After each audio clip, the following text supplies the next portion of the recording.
Gosh, I am feeling exhausted lately. I'm pretty irritable, I'm overwhelmed, and I'm feeling pretty unmotivated. Am I burned out? No, that can't be. I just need to work harder and toughen up. Hey, is there any coffee left in that pot?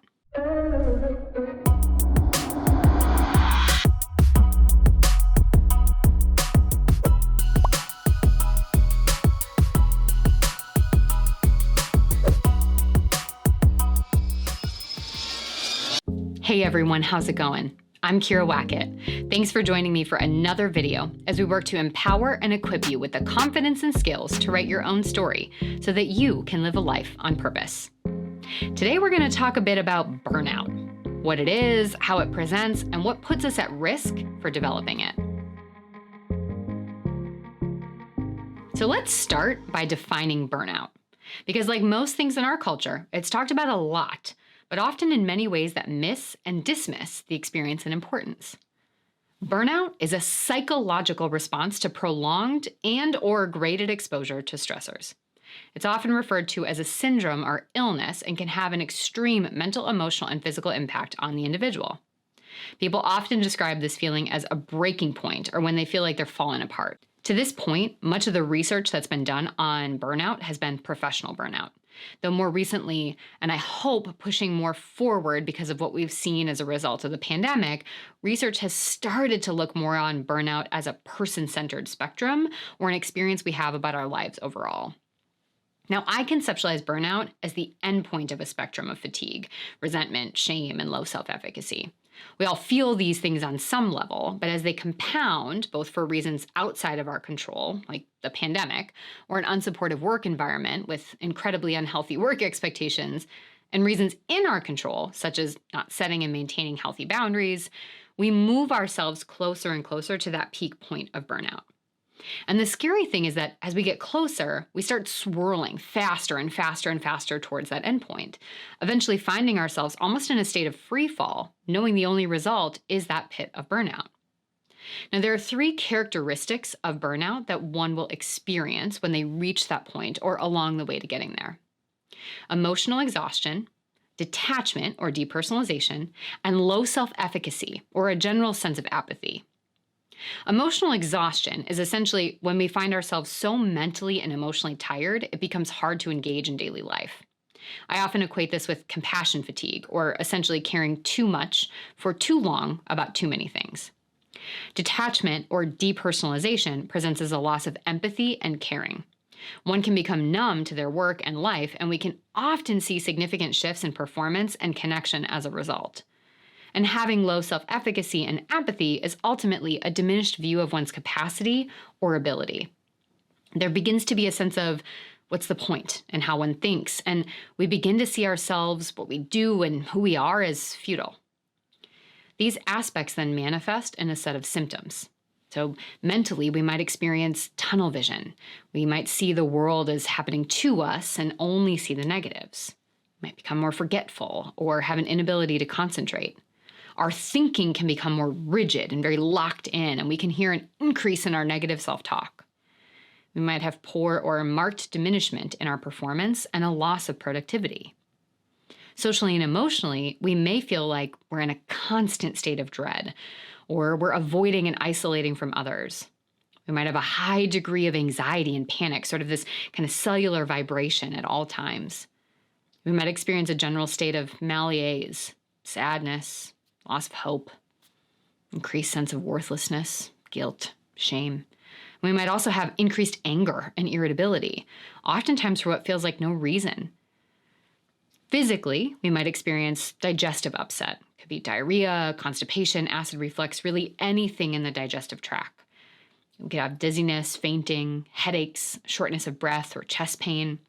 It might often be associated with that anxiety or that sort of hypervigilance. Might have restless sleep or insomnia, a decreased immune response, changes in appetite. Now notice that many of these points can also be symptoms of anxiety, depression, trauma, and other clinical mental health and physical health disorders.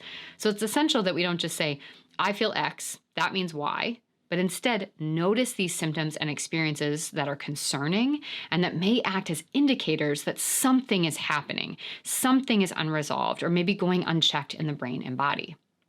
Before we keep going and talk a bit about the risk factors, I want you to take a minute and consider the following.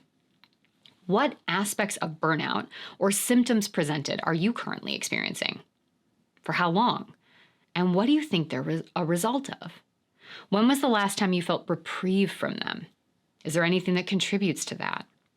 And what control do you feel you have in addressing or responding to them? Often burnout is associated with overperforming, overgiving, overfunctioning. What fears do you have about slowing down? Do these outweigh the desire to combat this feeling? Okay, now let's take this one step further, and we're going to now talk about the risk factors that lead to this. So burnout, as I mentioned before, requires a prolonged exposure to stress through either low-grade continual distress or repeated high-intensity short bursts of it. For many of us, we can identify both experiences that have compounded upon each other. From the impact of the pandemic and trying to find a state of being that allows you to live your life with the omnipresent risk of infection, global and political unrest, the climate crisis, financial insecurity, changes in your work and home life, shame slaps across the face as social comparison is at an all-time high, and you're constantly berating yourself for not being enough. Not being productive enough, thin enough, doing enough, getting enough sleep, all chasing this drive for perfection as a means of combating the fears of not being worthy. Now, this has been a rough few years. And for many of us, we've come face to face with the impact of our negative core beliefs and the impact they've had on the way we view ourselves and the role that we believe we need to play to be worthy of love and connection. And all of these are playing a much larger part in the journey to burnout than we previously identified. This is not to make light of the impact of things like war, COVID, or the exponential effect of isms in the sense of security and rooting we have, but is more to identify that that alone is consuming. And if on top of this, you're plagued by constant self-doubt and negative self-evaluation, leading you to always try and be fine or take on more to be perfect in every area of your life, there's no room left to breathe. And if you're putting your brain in this constant state of hypervigilance and performance, the only reasonable conclusion is that you'll find yourself with a direct flight to burnout. So what can we do about it? Now, remember, I am not in the business of quick fixes and band-aids, so this is not the magical step to fix burnout. Instead, I want to give you a few steps to open the door to working on and through your anxiety and shame in a way that combats and protects against burnout. First, we need to practice a little radical acceptance. I made a video on this topic that I'll include in the show notes, but the point here is to stop trying to fight what's in front of you. You're stressed. You're overwhelmed. You are not fine. Say it with me. I am not fine. Now follow it up with, and that's okay. By acknowledging where we're at versus where we wish we were or feel we should be, we can actually respond to what's going on. The next part is kind of a subset of the radical acceptance process. You need to let go of what's not in your control, which unfortunately is a lot more than we wish it was. You can't control the state of the world right now. You can't fix everything. You can't wish away the pandemic or the social unrest. You also can't control how you feel. Emotions are neurological responses. They're not chosen, they just are. So rather than trying to control them or manifest some over others, just feel them. Acknowledge that you have control over how you respond to them, and you start playing a whole new ballgame. Step 2, we need to recognize that part of the work is about not doing work. In fact, most of the recovery from burnout is about doing less rather than doing more. We need to do less covering up our feelings, less distraction from our thoughts, less compartmentalization of what's going on. We need to focus on being rather than doing. Spend less time in the past and future rather than in the now. And spend less time with shame in the driver's seat, constantly berating you and telling you that you're not worthy or good enough. I promise you, that's crap. You're more than fine. You are absolutely good enough. What you do, how fast you do it, or how well it turns out does not define you. And step 3, we need to recognize the difference between a stressor and a stress. Stressors are the inputs that cause you stress. They might be people or circumstances outside of you or things internal, like a pain in your back that you keep trying to ignore but is getting worse, or a negative thought that you keep getting stuck on. Stressors can be sensory experiences, like a song or smell that reminds you of something painful, or projections or fears imagined. Ultimately, they're anything your brain codes as a potential threat. And stress is the body's response. It's the physiological and neurological cascade that occurs due to the stress as a means to protect and defend against the threat. One of the things I found to be most interesting in learning about these ideas is that treating burnout is much less about the stressor and more about managing your stress. Have you ever had an experience where the stressor impacting you has been removed, but you still feel stressed? That's because of the embedding of what that experience is in our brain. We no longer require the stressor to activate the response. Now, this is both a positive and a negative truth about burnout. The good news is that we don't have to wait for a stressor to be gone or try to eliminate stressors in the future to recover from or treat burnout. Remember, the power we have is in how we respond to what's in front of us. So when it comes to treating burnout, the power is really in changing how we respond rather than what we are responding to. The downside of that means that the work is on us. In some cases, it would be nicer if we felt better when the stressor was gone. But that's not how it works. So now, are you ready for me to be brutally honest? That also means we have to stop using time as an excuse not to do what we need to do for ourselves. If you wait until there's more time to practice self-care, you're never going to do it.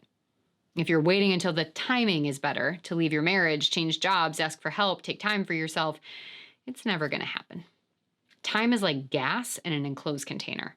It's going to expand to whatever is on our plate and whatever space we give it. The only way to get time for X is to take it with intention and grace. So what do I mean by that?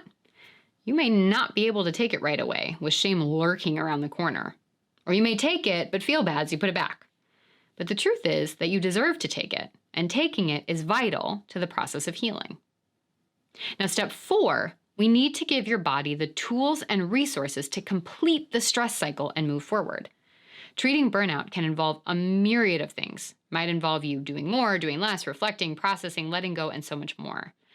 When I think about any sort of response plan, I like to categorize the options into 4 main categories: how we think, how we feel, how we act, and how we connect.